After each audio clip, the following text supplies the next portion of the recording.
I guess you could say that we were part of the first generation that was born with YouTube. Came out when I was 3, and ever since then, I always wanted to be a YouTuber. I made my channel when I was 10, and I posted here and there, but at the beginning, I never really took it seriously, not because I didn't want to, but because I genuinely thought that I had already missed it. Back in 2012, in my head, I was like, if you wanted to make it on YouTube, you had to start in 2007 or 2008, and that was the only way. But, weeks turned into months and months turned into years, and suddenly it was 2017. And now the people who were successful were the ones who started in 2012. And so I caught myself telling myself the same thing. I was like, oh, if I started in 2012, it would have worked, but now it's 2017 and it's too late, right? And so I saw that the goalposts kept moving. And I guess I came upon this one quote that I really love. It's that the best time to plant a tree was 20 years ago, and the second best time is right now. And I internalized that. And in 2017, I decided to start taking YouTube more seriously, even though I felt that it was late. But now looking back, it's been about 9 years. And now people tell me that I was early. So I guess I could say that was pretty much the inception of the idea. Aside from YouTube, I also run a fintech startup called Silo. It's where American Express Rewards meets Robinhood. We are the first platform that gives you points on your stock and ETF investments. We launched the beta of that in November and have since then been able to scale to 25 million in AUM. So I guess that's pretty much the rundown on me and my background. Awesome. Appreciate that. And so, yeah, the big thing for this event here, as I said, right, for those of you that have been with us before, we traditionally always hosted what we call executive workshops. For this one, really, this is a interactive workshop. Think of it similar to what we host with our innovation roundtables. So it's really more of the format being that kind of fireside chat led by myself and Tyga. But again, as you all have questions, right, again, feel free to raise your hand. Feel free to put it in the chat. The goal will be to go over a lot of the processes in depth and just understanding kind of peeling back the curtain a little bit about it. So that'll kind of be the format as we go, and excited to kick it off. So first question really kind of about that. So digging a little bit deeper into you starting the channel. So, I mean, quick show of hands, or you can, does who here currently has some type of YouTube or newsletter or channel they use to distribute content for their whether it's leads or things like that. Okay. And I know a few people off camera right now, so you can't see as well, but most people, right? And I would argue that for those of you who aren't doing something, again, whether you're service led, product based, whatever that is, right? That's absolutely integral to not just the whole building in public, but everything that goes about validation, social proof, and trust. So, Hari, first question for you is: as you started launching Logically Answered, what was the end goal? Was the idea like, hey, I'm just going to do this because I think it's going to be fun. If I can, get a few bucks from it or subscribers, that's going to be great. Or did you know, kind of like with Silo and a lot of startup founders, I want this to be unicorn, to be this stage, right? And so forth. Well, I didn't necessarily know about Silo, but I for sure wanted it to be more than just a hobby. The entire goal with YouTube was to not have to work a job. I'm not sure how much I've shared about this with you, Brian, but like I hated school. I never wanted to be there. Just wanted to get out. And so YouTube was like the only thing that I guess I could start at like 12 or 15 that could give me that path out of that. So, Okay. And what was so again, as you started your content, you hear everything, of course, from like, Mr. Beast and everyone about like it's just consistency in posting. Like, oh, yeah. yeah, what would you say? Because again, I think a lot of people like, we don't even post that often on the Gilder YouTube, but we share a lot of of course, our guests, our podcasts, our events, things like that. Like, not to say that it's not our intention to grow, but like, what would you say the biggest, that catalyst and early on that helped build a lot of that consistency? For sure. So, I mean, I have that entire playbook about like different strategies and stuff. But honestly, the number one thing that I could ever say to anyone who's trying to succeed on YouTube or social media is time and consistency. And I have numbers here too that to back that up. It took me 8 months to get the first 1,000 subscribers. It took 33 months, so almost 3 years to get 10,000 subscribers. And that was like the hardest part, getting those first 10,000. And after that, it was much faster, 4 years to 100,000. And then 8 years was 800,000. And now we're like about year nine, like 900,000. But I would say the number one thing was getting those first 10,000 subscribers. And that's the hardest part because you're not making money. There's no recognition. There's no momentum on your side. And so really just sticking with it no matter what. And I never missed an upload no matter what. So that's the number one thing I would say. Okay. And for those, so, when you say, so there's nowadays with TikTok, with YouTube Shorts, right? Short form content plays a big piece, and a lot of tools out there like Riverside, like StreamYard, a lot of platforms will kind of create the short form for you. How much work, because again, obviously you didn't have Silo back then when you first launched it. And for a lot of founders and people on the call here, content is not, and I won't make assumptions, not anyone's full-time job, right? We're all Right. doing our own company. So leveraging content and YouTube and LinkedIn, everything as drivers for customers or social proof or partners. So like how much time do you feel like you probably have a team now for a lot of this, like were you really allocating for Right. that early on versus what you see now at its like growth stage? That's a great question. So at the beginning, it was all me, obviously. And at the time, I was super busy with high school. I was like pretty much occupied between 8 a.m. and like 2 a.m. every single day with high school stuff. And so the only way that I was going to be able to do YouTube was if I did it before I even went to school. So I would always wake up at 4 a.m. and 4 a.m. to 8 a.m. was my YouTube time. And no matter what, I would never miss that time. Because it also made me feel so productive.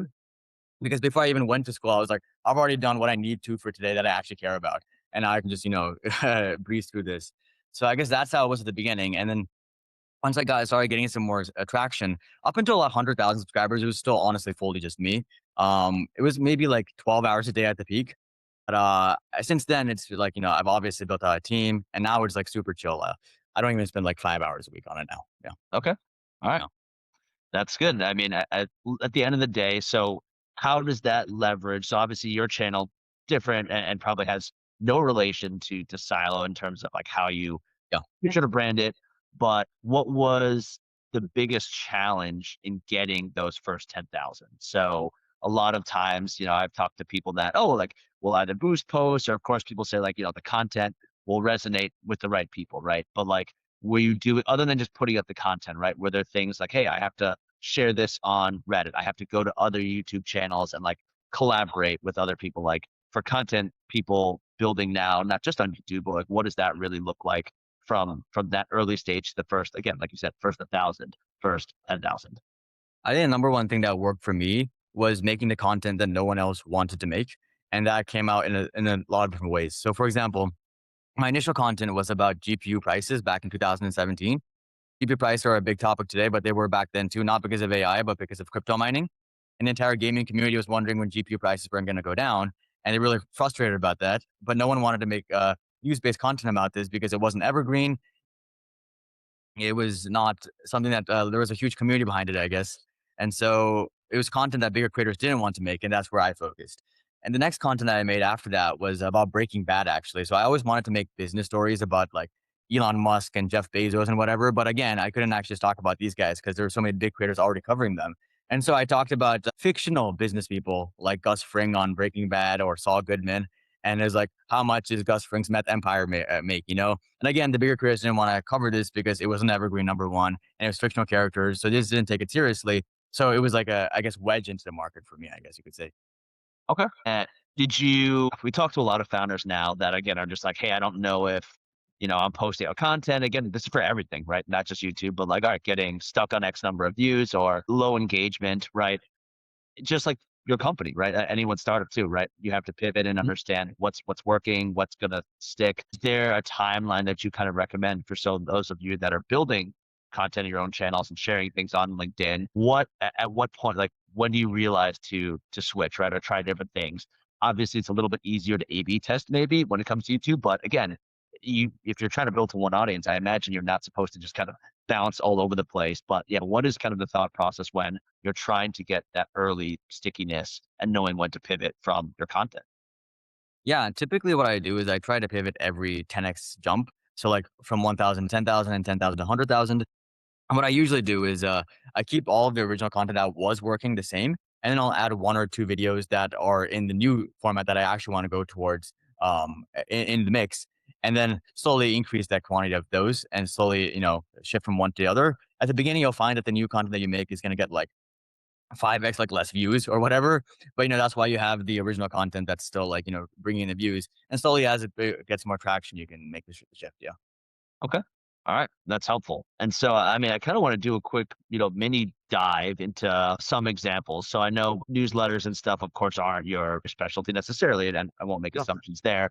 But does anyone here have any, through whether it's your own channels or things like, what have you been seeing? I kind of want to bring others into the loop here, because I know there's a lot of us that have, John, I know you've got your newsletter. Michael, I see a lot of your content, your videos, which are great. Everyone's kind of got your own different platforms. Does anyone have any questions from your own current platforms, from things that you're seeing anything for Hari or in general for the group. And in the meantime, we'll pull up this document and go from there. But yeah, John, please.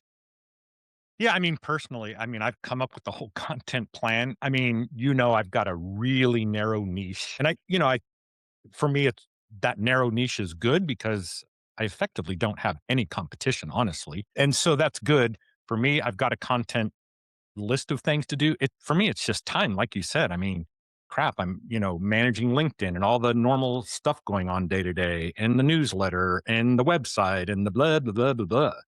So, yeah, I mean, and then editing, that part keeps sort of instilling fear in me like, okay, recording it is one thing, actually editing it and creating quote unquote good content is a whole nother thing. And I don't know, Hari, what your thoughts are. I'm looked at and I plan to use Descript. It seems pretty straightforward and the subscription's not very expensive and it has a lot of the tools to sort of, create the shorts out of long form and stuff like that. So Yeah, I mean, my opinion here is actually, I would say maybe like controversial, maybe even. We don't use any AI in any of our production other than maybe like helping with research. Reason being, we feel that our viewers can very much tell when it's AI based scripts or AI based editing. And they actually tend to have a pretty negative reaction to it. You'll see a bunch of comments that are like, oh, this is just AI slop. You know, even if we have like AI like sponsors, people will get really mad. And mm. so it's been a line, especially since we can't afford to hire the people and do it the right way.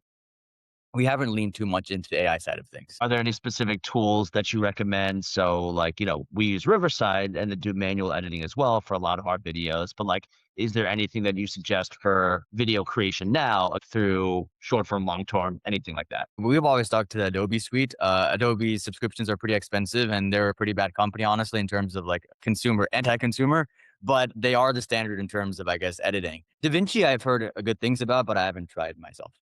Okay. Sounds good. And so, yeah, John, great question. Thank you. If anyone else has any thoughts or wants to bring theirs up, that's the goal as well. So, yeah, Michael, and you're muted right now, Michael. Long time no chat. You said that now you only spend 5 hours and you spend a lot more. How are you able to reduce that time and effort? What have you done to get to that point so you can work on silo?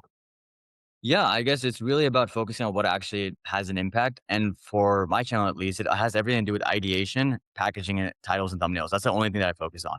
Every week I have an ideation call with like my script writer and it comes up with like 10 ideas. And honestly, I just sit on call, like shitting on all the ideas pretty much.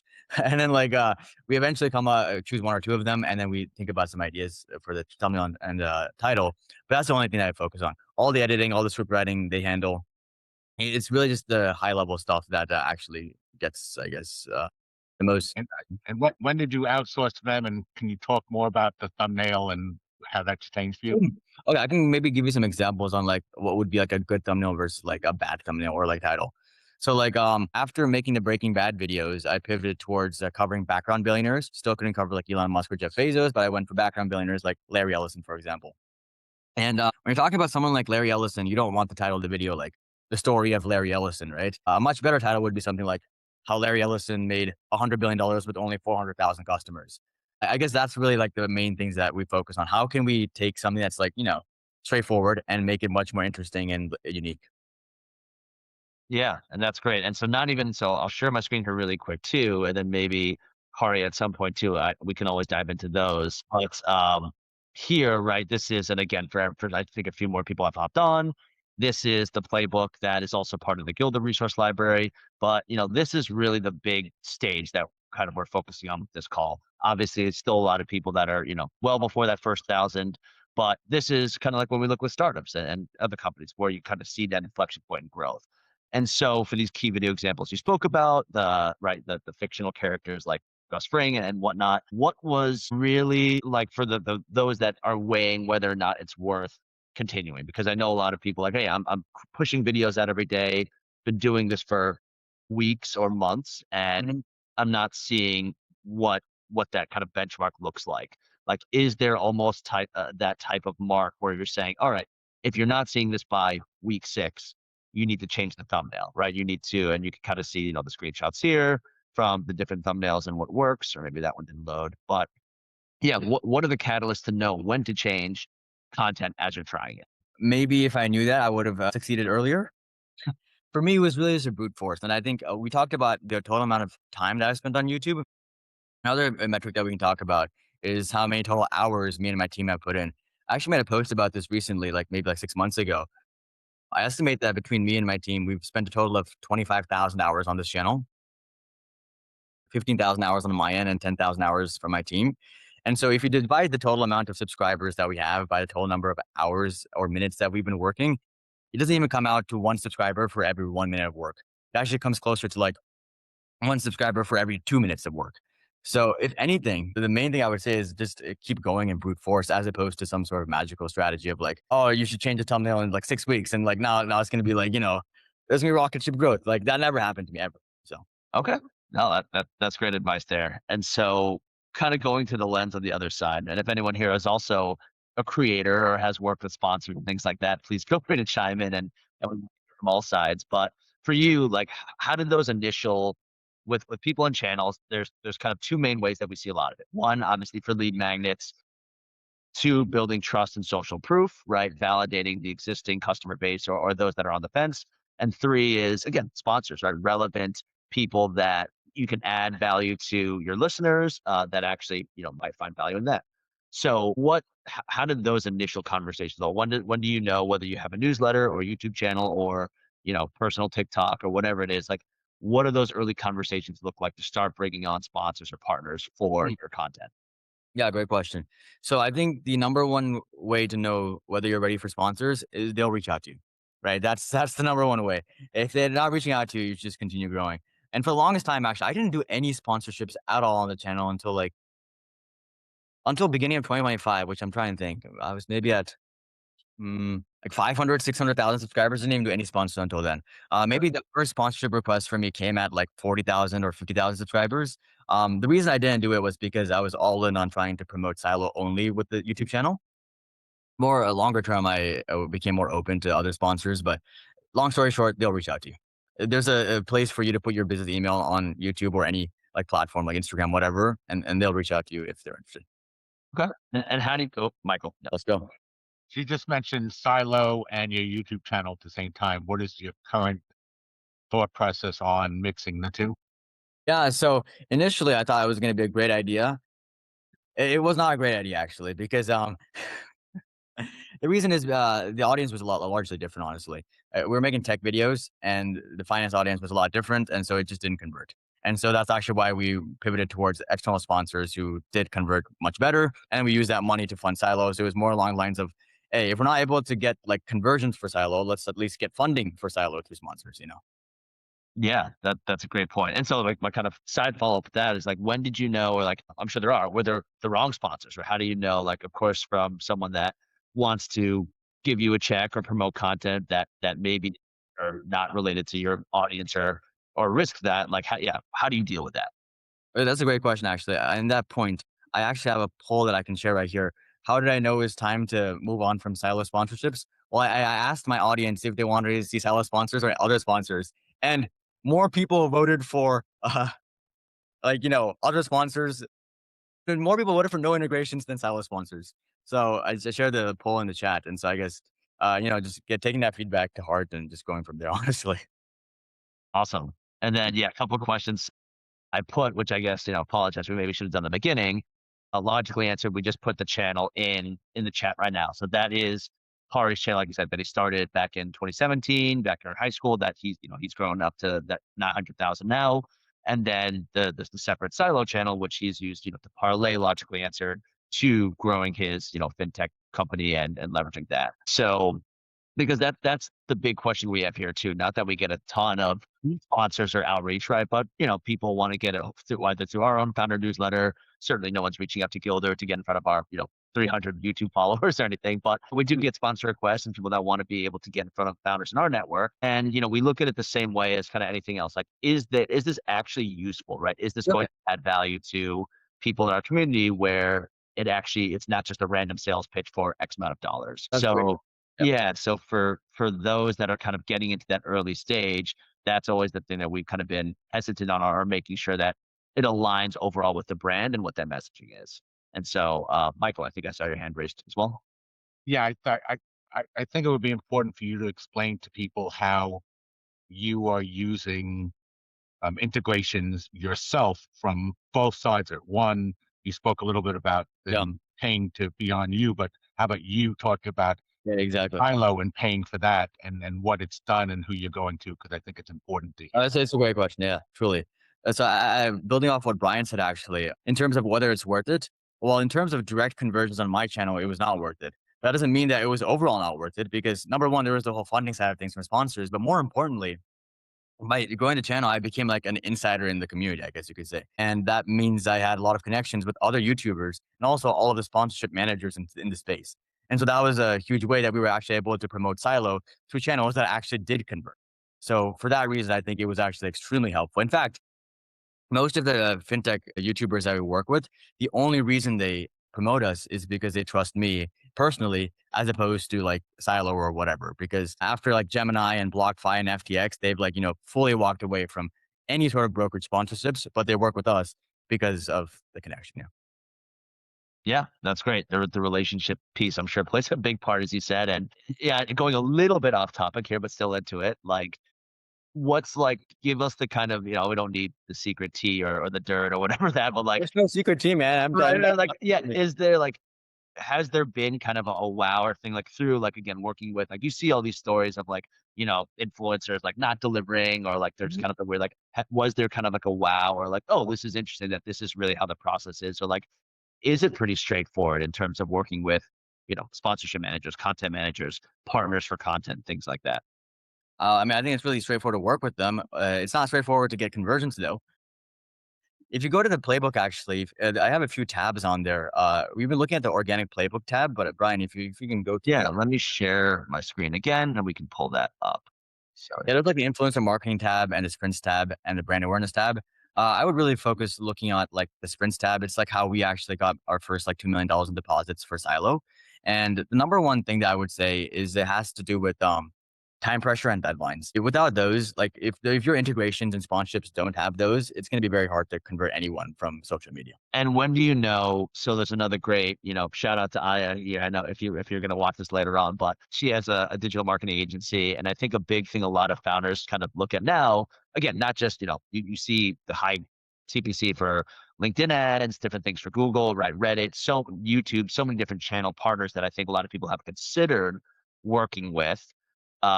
What are the really big things you need to know before, like even in this case with Silo, when you wanted to work with, Ben Hedges or the Points partner or others, like, did you have these KPIs outlined of, all right, it makes sense. I need to be seeing X number of conversions based on my spend, which results in this X, or how did you kind of work the math into determining what the right? Yeah. Couple of things there. Number one, I would avoid all sorts of like pay-per-click advertising on Google or Facebook or LinkedIn or Twitter. I've never had any success with those. Maybe it's possible to do so, but I think it's more so something that like you engage once you already have some sort of organic traction to better capture that organic traction as opposed to trying to induce traction just by running those ads. Speaking of Hmm. sponsors, however, the key here is also similar in the sense that you should not go for any of the big names. It's all about going as niche as possible. Because for a few reasons. Number one, if you go niche, you're less likely to blow a lot of money on a big creator and like lose all of it. And also the niche creators just tend to have more high quality audiences who are actually going to convert as opposed to the broad audiences that the big channels have.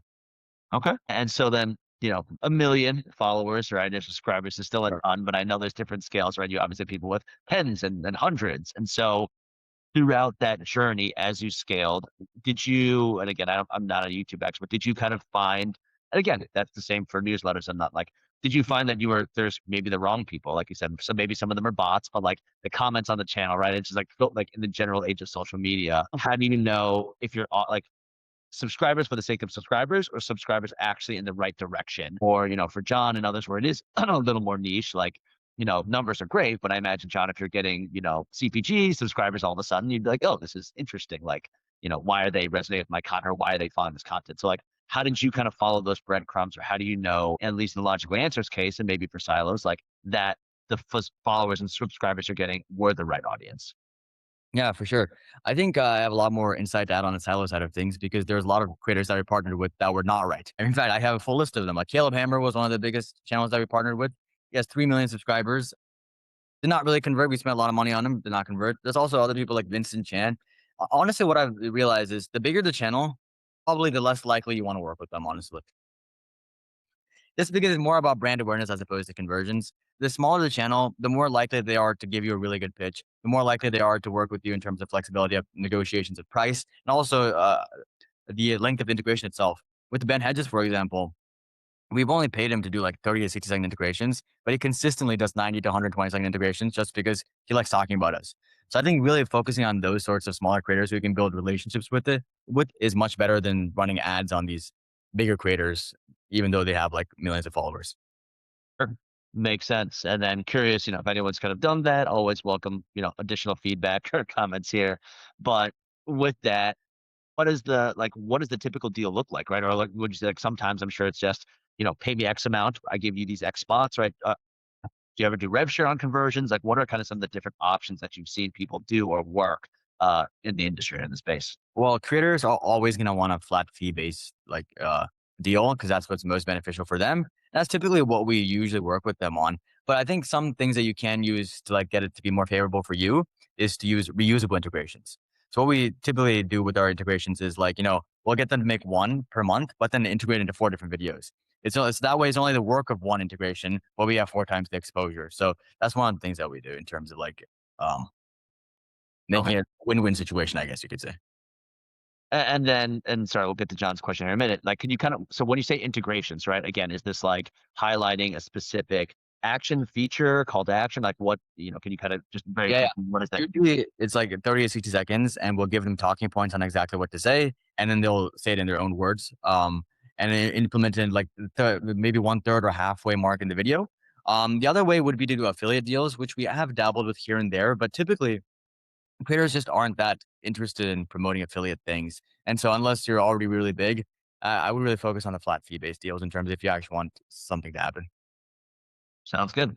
All right. So a couple questions from John. So, when he talks about the influencers, Don't so mean to dominate this. no, no. I mean, hey, we want as many conversations and questions. So, what he's saying, in terms of getting an influencer, is it them really creating their own content, like you said, weaving that 30-second integration in their own words, or is it repurposing from their content to your channel?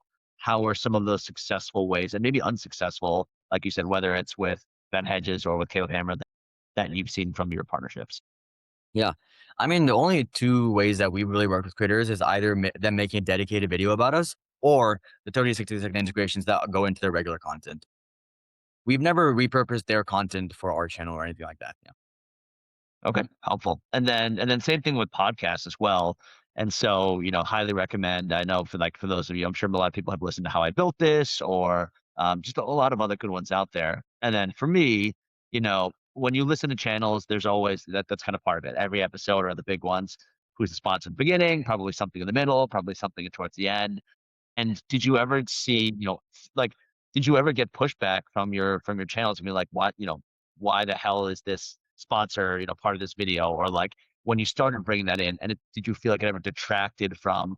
It's kind of like Facebook, but before ads, and now on all these other things that have evolved, Instagram, where you see just as many ads now. Sometimes it's like your actual people you're following. Like, did you get pushback as you started to bring in these sponsors and other people outside of when you just had your content yourself?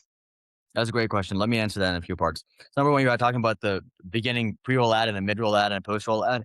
If you're a business, always go for the post-roll ad because it's by far the cheapest. And number two, the most dedicated audience will get to the end anyways. So it's like 4 times cheaper and you're already reaching the most effective audience. It's just a waste of money to buy the first or second ones. Regarding your other question about is there pushback? Absolutely. Specifically with AI companies. I'll send the video on the chat actually. It is sponsored recently by Model Code. You can go to the comments. You'll see a bunch of people just hating on the fact that it was sponsored by AI. Even like really big AI companies. I recently had a sponsorship with Anthropic, who you would think has a really good reputation, but it's not the case. Let me try to find that. Yeah, it's really interesting because like people just like bombed that video purely because it was sponsored by Anthropic. I hear And it. was that at the beginning, or did you have like again the pre, mid, end roll, post roll as like the Oh no, sponsor? I only do one ad per video because my videos like short. But if it's like a podcast, that's when you would see the Got the it. whole. Okay, Yeah. sounds good. Yeah, I mean, it's crazy, and maybe this is kind of the last separate tangent here, but I remember I was at a Cubs game, and then they had this like fun little thing where it's like, hey, this kid basically like says something, and then they don't, I want a giraffe in like on an island, and then the whole thing was, oh, now we're going to use like AI, and they didn't say which model like to build it, and then like immediately as like the announcer does this, like the entire stadium, right? Everyone just starts like viciously booing, like in Oh yeah. general. And then you feel bad because then it pivots to the picture of this kid holding the picture that AI did. And it just looks like everyone's booing this kid. But like, Yeah. it's a very interesting space now because again, I forgot who just told me this, but I think the main numbers, oh yeah, it's with Anthropic and a lot of these models, 30% of the usage or less than 30% comes from enterprise clients, right? Even just B2B small business. The other 70% is still consumer, individuals, right? All of us in the room asking it for a recipe or why this, dishwasher isn't working, whatever. So people, it is a love hate because again, you're using it in many ways, but the whole AI slop and that's very controversial. I think, like to your point, not just from ads, but in general. So, Liana, I see every hand raised. Okay. Even when you have a lot of subscribers and talk about timing and consistency, it is still handling or you have take account about something algorithm, YouTube algorithm or something like that. I'm not quite sure I understand the question. What do you? The algorithm, I mean, like, for example, I don't know, if you take account like some topics or some time to share your videos or yes, the YouTube algorithms that some people it says like Instagram or Facebook or other platforms like is okay, the algorithms is, I don't know, showing people most likely this topic or at this time or something like that. I think, and that makes sense. So I guess that right now, here at Gilder and a lot of other founders, right, you're posting on multiple channels, your LinkedIn's, and again, a lot of them will be videos that we create and put on YouTube, but reshare. Okay, we're going to take the snippet, put it on LinkedIn, put it on TikTok, put it on YouTube Shorts or things like that. Do you experiment with other channels like that as well when you put the content out, or that helps? Like, hey, like if you're partnering us with a sponsor with this, you're only getting my YouTube channel, or it's also you also get shorts with that. We also share this on our TikTok or whatever. Like, how do you kind of cross collaborate with platforms? Okay, yeah. I mean, I've actually never done any cross collaboration. I mean, like if you go look at my Twitter or Instagram, it's pretty much non-existent. The reason being is I believe in YouTube long form superiority. I think anyone who is a shorts creator eventually wants to become a long form creator. I'm not sure if anyone is actually just wanting to be a shorts creator long term. Maybe that's a thing. And essentially, I think making long form videos is the long term goal. And so, if you're able to make that, then I would stick to that. Yeah. Great. Perfect.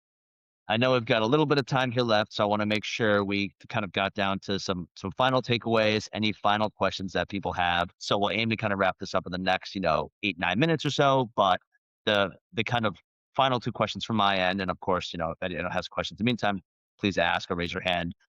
What is the biggest takeaway for those that are kind of again starting in this, right? And whether it is customers, social proof, whatever traction is, I know you had said again, just dedicate the time, brute force, Yeah, yeah. keep going at it, right? Which again is tough. Like most founders don't have, like luckily you were in a good spot where I Mm. certainly maybe could, but I don't think I have the energy to wake up at 4 a.m., Right, go right. to 8 a.m. to 8 p.m. Anymore. Like, yeah, like other than just like the brute force tactic, like, right? Like what is kind of like the one insight or other tip that you can get for someone, looking to grow and start that channel? It's an interesting question. I don't honestly have a direct answer to it. What is the one insight? Can I help you out here? I think it Sure, just man. You tell me. You tell me. brute, I don't know the secret. brute force just it sounds like to me all you did was grind and grind and grind and grind and grind and never give up.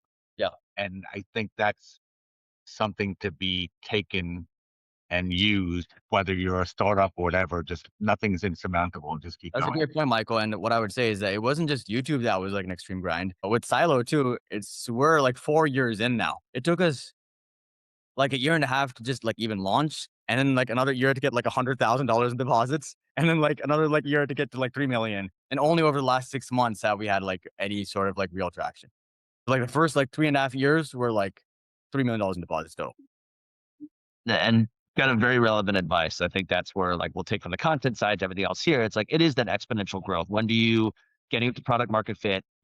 Getting to market first challenge, product market fit second challenge, users revenue traction third challenge. Whether you're fundraising, whether you're bootstrap, whether like endless kind of challenges there as founders that we go through. And so the biggest thing takeaway, even for me too, is in learning this is hey, you have to kind of commit that no matter what you're doing. And content is, the Gary Vee content is king kind of scenario, where at the end of the day, there are plenty of successful founders, I'm sure, that are building and not building in public, that don't have an enormous social presence or anything like that. But all sides, as we've seen, right? And again, maybe I spend too much time aggressively on LinkedIn than I should or any normal person should. But you see what's out there, and again, not just the Adam Robinsons and the people that have these big kind of like lead factory scenarios. It's just being transparent and taking that grind. I think knowing that it works for startups and companies, obviously relevant to the content as well. So thank you for that, Hari. Of course, actually, if I may add to that, actually, if there is one, like, it's not a secret, it's still brute force, but one like psychological trick that you can maybe use is that all it takes is one. All it takes is one video to work. All it takes is for one investor to say yes. All it takes is for one feature to blow up. So, even though you might try it 10,000 times, you just need to get one and then it changes everything. Okay. And then Michael, see your hand raised. Yeah, hi, thanks. This is great. I have a minuscule channel compared to yours, but a couple little tricks that I've been using to grow subscribers is I'll do a Google ad for a video. It's like just straight video ad with no demographics. Show it to the entire world is the audience, and I get views and subscribers that way. And I can literally do boost a video for $5, and I'll get like a lot of now a lot of subscribers. But that's one way I've been sort of cheating to grow my channel. I don't know if you, Oh, yeah, sorry. Are you able to see then of those subscribers, like, okay, cool, like these are relevant to kind of what I'm speaking about. Hopefully, right, they're following you because they find the content relevant, but how are you able to yeah, dissect it after that point? no, just like I didn't have a tiny channel, so I'm just trying to get to like 1,000 at this point. Yeah. Sounds good. All right. And then quick question from John as well for you, Hari. Like what is that cutoff from short term to long form, right? Or short form to long form? Is that 30 seconds? Is that 5 minutes? I would call it 60 seconds. Yeah. 60 seconds. Okay. Yeah. Perfect. All right. Great.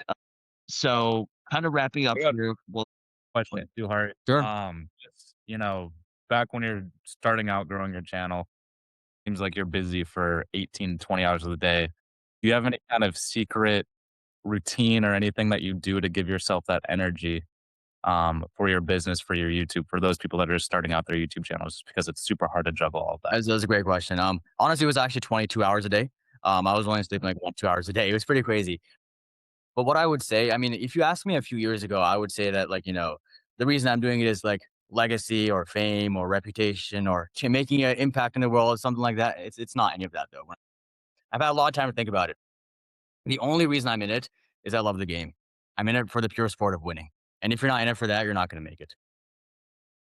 I hear that. And again, not just for YouTube, right? But for, I think, a lot of founders out there. And we tell ourselves different things. Everyone's got different reasons for why we got into it, right? And I think that's what I talk to a lot of founders about. Sometimes it's financial freedom, freedom of time. But again, sometimes it's just to solve a problem and they like it and they want to be the ones that solve the problem and help people and win at it. And so kind of one last question here as we close it out. And then of course, if anyone has anything, Hari's, a part builder. He's based in NYC now. But if you have any questions, I think Hari, do you recommend LinkedIn or email or through Circle? Yeah. With to get in contact with you.